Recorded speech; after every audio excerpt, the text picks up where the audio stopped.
دروازے پر صرف یہ نہیں کھڑے تھے، ایک اور بھی کھڑا تھا. یہ تھے شہید کرنے کے ارادے سے آئے ہوئے. وہ تھا سائیڈ میں، ایک کھڑا تھا باہر.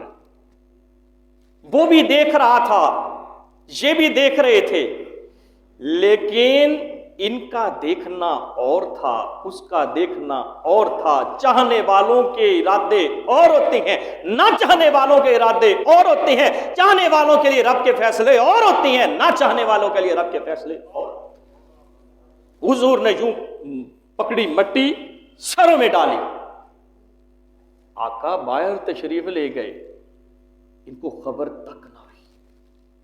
اس نے دیکھ لی، جو اور کھڑا تھا نا اس نے دیکھ لیا، ان کو خبر تک نہ ہوئی. تو کیا خوب کسی نے کہا، ایک بندہ بولا، ایک عاشق تھا، مزاج اس کا تھا یہ جامعہ مسجد سعیدیہ میں بیٹھنے والے حضور کے سنی غلاموں کا. اس نے کہا کہ محبوب جو ہے نا وہ صدیق کو دکھائے جاتے ہیں، ابو جہل کو نہیں دکھائے جاتے ہیں. اس نے کہا کہ ابو جاہل اشد اندھا، کیا دیکھے محمد کو، جو صدیقوں نے دیکھی ہے وہ صورت ہے محمد کی. اور اس نے کہا کہ ابو جہل کو محبوب دکھائے نہیں جاتے، کیونکہ اس کے ارادے غلط ہوتے ہیں تو اس کو دکھائے کیسے جائے. جب ان کی باری ہے تو رب فرماتا ہے ختم اللہ علی قلوبہم وعلی سمعہم وعلی ابصارہم غشاوہ ولہم عذاب عظیم. اللہ نے ان کی آنکھوں پر پردے ڈال دے، ان کے دلوں پر مہر لگا دے، ان کے کانوں پر مہر لگا. وہ محبوب کو دیکھ ہی نہیں سکتے. محبوب ابو جہل کو محبوب دکھائے نہیں جا، لیکن ابو بکر سے محبوب چھپائے نہیں جا. ابو بکر سے محبوب چھپائے نہیں جاتے. آنکھیں کھلی ہیں، محبوب گزر گئے نظر نہ آئے. لیکن یہاں میں تصویر کا دوسرا رخ اگر دیکھو، مولا علی مرتضیٰ مشکل کشا شیر خدا کی ولادت ہوئی، کعبہ شریف کے اندر آنکھیں بند ہیں. ایک آیا اٹھایا آنکھیں بند ہیں، دوسرا آیا اٹھایا آنکھیں بند ہیں، تیسرا آیا اٹھایا آنکھیں بند ہے. پریشان ہے، پتہ نہیں کیا مسئلہ ہے، آنکھوں کو کوئی تکلیف ہے، کیا مسئلہ، بڑے پریشان ہیں. لیکن جو بھی آتا اٹھاتا گیا آنکھیں علی کی بند ہیں. جب امام الانبیاء آئے اپنے سونے ہاتھوں پر اٹھایا، علی نے آنکھیں کھولی. علی نے آنکھیں کھولی. یہ اللہ نے ان کو شرف دیا تھا، آنکھیں کھولے تو سب سے پہلے چہرہ مصطفیٰ سامنے. لیکن جو میں یہاں پوائنٹ دینا چاہتا ہوں وہ کیا ہے کہ مولا علی کی آنکھیں بند تھی. ایک آیا نہ کھولی، دوسرا آیا نہ کھولی، تیسرا آیا نہ کھولی. جب حضور آئے بند آنکھوں سے پہچان لیا کہ مصطفیٰ. چاہنے والوں کے لیے رب کے فیصلے اور ہوتے ہیں، نہ چاہنے والوں کے لیے اور ہوتے ہیں. چاہنے والوں کی آنکھیں بند ہو، محبوب پھر بھی نظر آ جاتے ہیں. نہ چاہنے والے آنکھیں کھول کر پھاڑ پھاڑ کر دیکھ رہے ہو، محبوب پھر بھی نظر نہیں آ. محبوب گزر گئے، آقا گزر گئے، خبر تک نہ ہوئی. لیکن وہ دروازے پر بیٹھا تھا، حضور آئے تو دروازہ اس نے فوراً کھول دیا تھا. وہ صدیق اکبر ہے. آقا علیہ السلام گزر گئے، اب رات ساری گزر گئی، یہ اسی طرح دروازے پر کھڑے، انہیں پتہ نہیں چلا کوئی مسئلہ. صبح ہوئی، انہوں نے دیکھا، بار بار تھوڑا سا وہ اندر سے دیکھ لیتے ہیں، کہتے ہیں اندر کوئی سویا پڑا ہے بستر پر. تو بستر پر سے مولا علی تھے رضی اللہ تعالیٰ. تو اب آپس میں باتیں کر، اب نکلتے اب وہ جو ایک اور دیکھ رہا تھا وہ اب دوبارہ لوٹ کر آیا، پاس سے گزرا. اس نے کہا کیا دیکھتے ہو، کس لیے کھڑے ہو؟ نے کہا محمد کے لیے کھڑے ہو، جب نکلے گا ہم اس کو معاذ اللہ قتل کریں گے، شہید کریں گے. اس نے کہا جس کا تم انتظار کر رہے ہو وہ تمہارے سروں پر مٹی ڈال کے نکل گیا، تمہیں خبر تک نہ ہوئی. پتہ چلا کوئی دیکھ بھی رہا تھا، پتہ چلا کوئی، یعنی ایسی نہیں بات تھی، کوئی ایسی کیفیت تھی کہ حضور بالکل اپنی کسی اور کیفیت کے ساتھ چلے گئے بھی ایسے تھے اپنی جسم اقدس کے ساتھ، لیکن ان کو نظر نہ آئے، جس کو چاہا رب نے دکھا دیا، جس سے چاہا رب نے محبوب کو چھپا لیا۔ یہ بڑے کرم کے ہیں فیصلے، یہ بڑے نصیب کی بات ہے۔ اس نے کہا اچھا، انہوں نے کہا اب انہوں نے زبردستی دروازہ کھولا، دروازہ ویسے ساتھ لگا پڑا تھا کیونکہ حضور دروازہ ساتھ لگا کے چلے گئے تھے، کنڈی تو اندر سے تھی نہیں، دروازہ کھولا، آگے گئے۔ اب انہوں نے وہ بستر کے اوپر سے وہ کپڑا ہٹایا تو وہ شیر خدا لیٹے ہوئے تھے، سیدنا مولا علی رضی اللہ تعالیٰ عنہ لیٹے ہوئے تھے۔ کہتے ہیں کہ تمہارے صاحب کدھر ہیں؟ اب یہ جواب سنو، یقین جانو اگر اعلیٰ ظرف انسان ہو تو اس کے پلے تو یہ بات سن کر کچھ نہ رہ جائے، اور وہ جس طرح کہہ لو کہ وہ پنجابی میں وہ گڑے کی چھونی میں ناک ڈوب کر مر جائے، یہ کیفیت ہونی چاہیے۔ لیکن ان کی غیرت مر چکی تھی حضور کی دشمنی میں۔ انہوں نے پوچھا کہ محمد تمہارے صاحب کہاں ہیں؟ مولا علی نے فرمایا میرا خدا جانے یا مصطفیٰ جانے۔ کہا کہ آپ کیسے؟ اب جو جواب ہے فرماتے ہیں تمہاری امانتیں واپس کرنے کے لیے وہ حضور مجھے یہاں ٹھہرا کر گئے۔ اب دیکھو یہ ہے محمدی کا طریقہ ہونا چاہیے، حضور کے غلام کو امین ہونا چاہیے، امانت کے اندر خیانت نہیں کرنی چاہیے۔ وہ دشمن تھے جان کے، لیکن میرے حضور نے، آپ نے ہجرت تو کی لیکن ان کی امانت کو بھی ضائع نہیں ہونے دیا۔ آج ہم حضور کی غلامی کا دعویٰ کریں، ہم کہیں کہ ہم حضور کے غلام ہیں، ہم آقا کے ماننے والے ہیں، لیکن وہ تو کافر تھے، حضور نے ان کی امانتوں کو بھی ضائع نہیں ہونے دیا، اور ہم اپنے مسلمان بھائیوں کی ہی امانتوں کو ضائع کرنا شروع کر دیں، خیانت کرنی شروع کر دیں، تو پھر بھلا دیکھیں ہمارے ایمان کا کیا حال ہے۔